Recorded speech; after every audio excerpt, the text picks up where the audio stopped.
નવસારીના વાસદામાં અંબિકા નદી પર બનશે પુલ. સાંસદ ધવલ પટેલની રજૂઆત રંગ લાવી.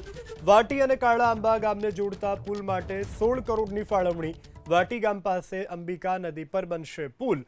ચોમાસામાં નદીની સપાટી વધતા ગ્રામજનોને 30 કિલોમીટરનો ફેરો થતો હતો.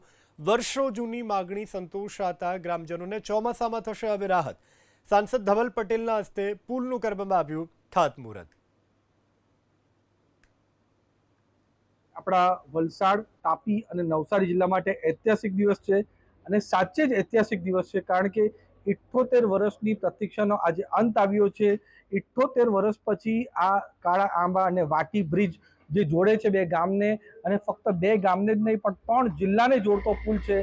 નવસારી, તાપી અને સાથે સાથે આપણા ડાંગ જિલ્લાને પણ જોડતો આ પુલ છે, એનું આજે અમે ખાતમુહૂર્ત કર્યું છે. તો સૌથી પહેલાં તો આના માટે આપણા પ્રધાનમંત્રી મોદી સાહેબ અને આપણા ગુજરાત રાજ્યના મુખ્યમંત્રી ભૂપેન્દ્ર પટેલ સાહેબને ખૂબ ખૂબ દિલથી ધન્યવાદ કહેવા માંગુ છું કે જ્યારે આ વાત લઈને અમે ભૂપેન્દ્ર પટેલ સાહેબને પાસે ગયા અને એમને સમજાવ્યું કે આ બ્રિજ કેમ જરૂરી છે, એમણે તરત જ આ મંજૂર કરી દીધું અને એમ પણ કીધું કે આવનાર દિવસમાં પણ આ વિસ્તારના વિકાસ માટે જે કામ રાજ્ય સરકારમાંથી જોઈએ તે કામ આપણા ભૂપેન્દ્ર પટેલ સાહેબ રેડી છે, એમની પૂરી સરકાર રેડી છે.